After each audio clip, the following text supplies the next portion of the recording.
You're nothing but a leech acting like this place belongs to you. Lila's sharp voice echoed through the foyer as she hauled her sleek suitcase toward the front door. Maybe by the time we're back, you'll have finally gotten your own life. My father, Henry, gave a curt nod, avoiding my gaze.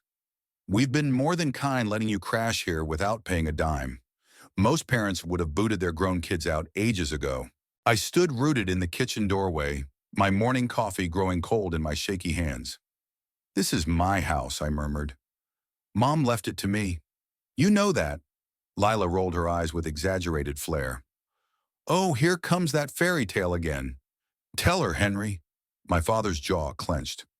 Your mother wanted us to share this place as a family, not for you to play queen of the castle.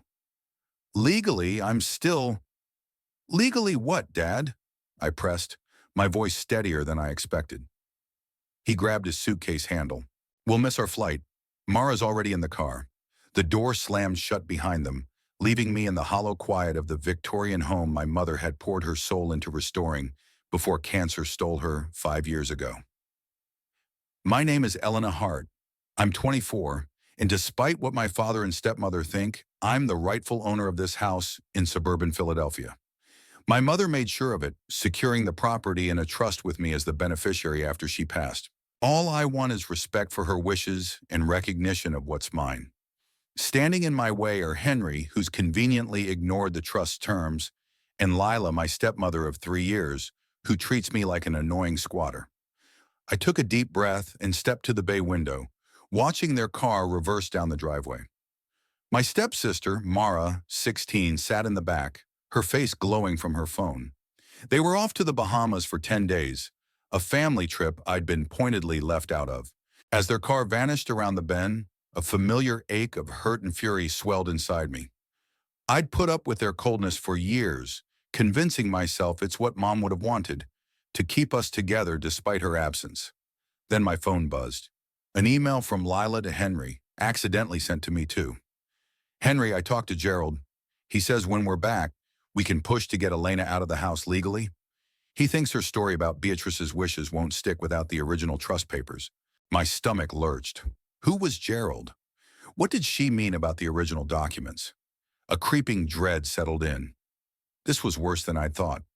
My mother, Beatrice Hart, was a gifted architectural historian who dedicated her life to reviving historic homes across Philadelphia. This house, a Queen Anne Victorian from 1887, was her masterpiece. She bought it as a crumbling wreck when I was 7, sinking her heart and savings into bringing it back to life. My childhood echoed with the hum of Sanders, the scent of wood stain, and her joy at uncovering original details. Dad never got it.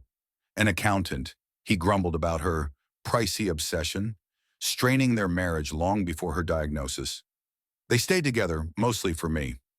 When Mom knew her cancer was terminal, she planned meticulously. I was 19, a college sophomore studying preservation, following her path. Between chemo rounds, she met with lawyers, set up the trust, and talked to me about her dreams for the house. This will be yours someday, she'd said, her frail hand brushing the carved staircase. Your father can stay as long as he needs, but it's yours. Promise you'll keep it alive. I promised. What I didn't expect was how fast Dad moved on. A year after her funeral, he met Lila at a work event. 6 months later, she and Mara moved in, bringing clashing modern decor and an air of entitlement.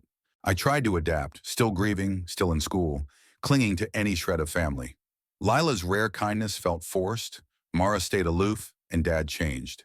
He called Mom's treasures dusty junk and pushed to redo restored rooms. When I protested, citing Mom's wishes, he'd turn icy. Beatrice is gone, Elena. The living matter more. I graduated last year and landed a job with a local preservation group, staying in Philadelphia. I could have left, found my own place. Why didn't I?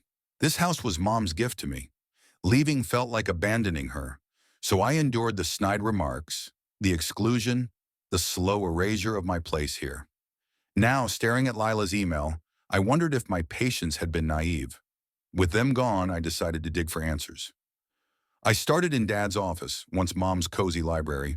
Her books were replaced by Lila's sterile system. I felt like a trespasser, though this was my house. The desk held nothing. Pens, bills, Photos without me. In the filing cabinet's bottom drawer, I found a thick envelope. Hart House Legal. My hands shook as I spread out the contents. There was the trust naming me beneficiary, Dad as a tenant with rules. But newer papers shocked me. Letters with Gerald Tatum, a real estate lawyer, plotting to void the outdated trust. A note in Dad's scrawl read, "Original trust docs in Beatrice's old lockbox. Elena might have key." Ice flooded my veins. They wanted the originals to destroy them, leaving my claims shaky. The betrayal deepened as I read on. Dad had been scheming for months. Lila suggested Mom was too medicated to make sound decisions. Gerald's latest letter claimed I disrupted Dad's quiet enjoyment, twisting reality to paint me as the villain. Numbness overtook my shock.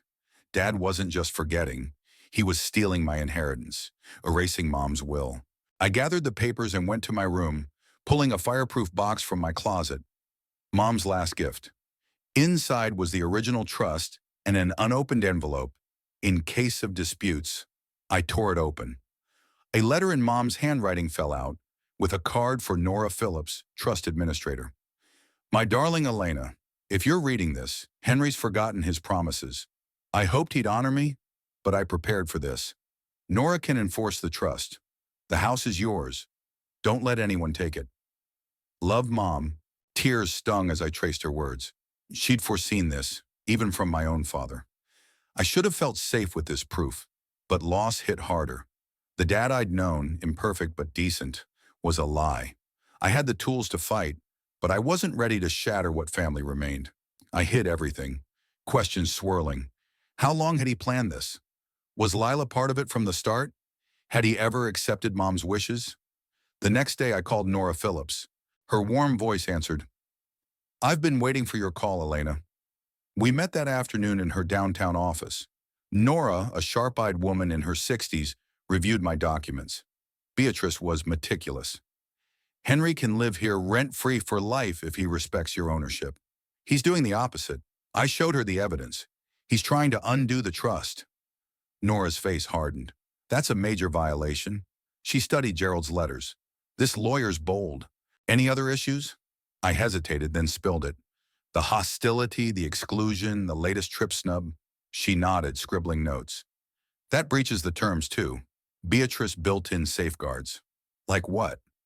"As administrator, I can enforce the trust, even end his tenancy if he's way out of line." Relief mixed with dread. Evicting Dad felt extreme, a family-breaking move.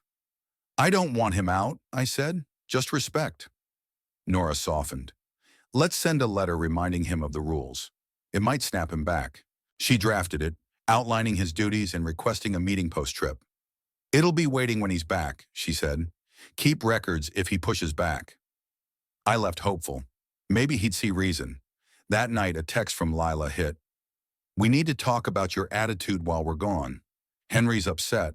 Expect changes when we return." A photo showed Dad's office. Drawers ajar, papers off. They'd set up cameras. Then Dad emailed, "I'm disappointed you'd invade my privacy. It proves you're not fit to own this house. We'll see our lawyer when we're back." I sent it all to Nora. She replied fast. "They're not backing down. We need to enforce the trust now. Eviction." My stomach dropped. Then Gerald emailed me directly. "Ms. Hart, I represent Henry and Lila regarding 1847 Chestnut Avenue. Stop contacting my clients. We're pursuing action against your baseless claims." My careful steps had backfired, speeding their attack. "Mom," I whispered alone. "What now?" Next morning, I called Nora. She was firm. "They're aggressive. We must petition the court for emergency enforcement and a restraining order to keep them out until a hearing." "A restraining order?" I asked. "It's needed," she said. "They're set to oust you. With 8 days left, filing now avoids a clash. They don't know you have the originals." Her logic held, but the weight crushed me. This wasn't just a house. It was family. I hung up, tracing Mom's restored banister, lost in thought. Then a bank alert pinged. Dad had wired money from our shared account, my money, to Gerald's firm. He was funding this with my cash. That broke me. I called Nora. "I'm in. What next?" Days blurred with legal prep. Nora filed the petition. I cataloged Mom's work. 3 days before their return, Nora called. The judge approved it, but there's more. Mom's trust had a clause. If Henry remarried, he had to buy your half or leave within a year. He's been in breach since marrying Lila.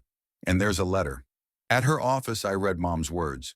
My Elena, if Henry's remarried and stayed, he's broken the trust. The house funds were my grandmother's inheritance, meant for bloodkin. He has no claim. Claim what's yours. Love, Mom. Everything shifted. Nora and I pivoted. Full tenancy termination, not just enforcement. The restraining order barred their return. A hearing was set in 3 weeks. Driving home, I planned logistics. Most stuff was Mom's, but theirs needed supervised pickup. I packed Mara's room myself, feeling for her. 2 days before they returned, Mara called from the Bahamas hotel. I overheard them fighting. Henry says their lawyer can win by claiming you're unstable. Lila wants to plant something in your room. My jaw dropped. Thanks, Mara. That's brave. She paused. Is it true the house is yours? Yes, I said. Mom left it to me. I'm sorry, she whispered, then hung up. I told Nora.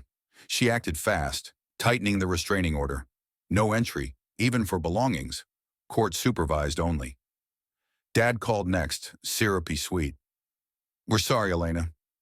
Let's talk when we're back. I played along, then told Nora. They're plotting, I said. She agreed. We were ready. On their return day, I watched from across the street. The sheriff, Nora, and a court official waited. Their taxi rolled up at 2:15 p.m. Dad stepped out, tanned and smug, until he saw the cars. Lila's sunglasses hid her shock. Mara gave me a subtle nod. The sheriff served them. Dad froze, Lila flailed, Nora stayed cool. Mom's letter, revealing the house's true roots, crushed them. Dad sank onto a suitcase, defeated. It was never his. It was mine. Weeks later, they moved to an apartment. Mara visited often, our bond growing amid the wreckage. Dad tried once to mend things. I didn't mean this, he said. Mom didn't trust me with it. It was her legacy, I replied. He nodded, too late. I dove into restoring the 3rd floor, honoring Mom. Nora visited, smiling. Beatrice would be proud. She was. The house was mine. Past, present, and future.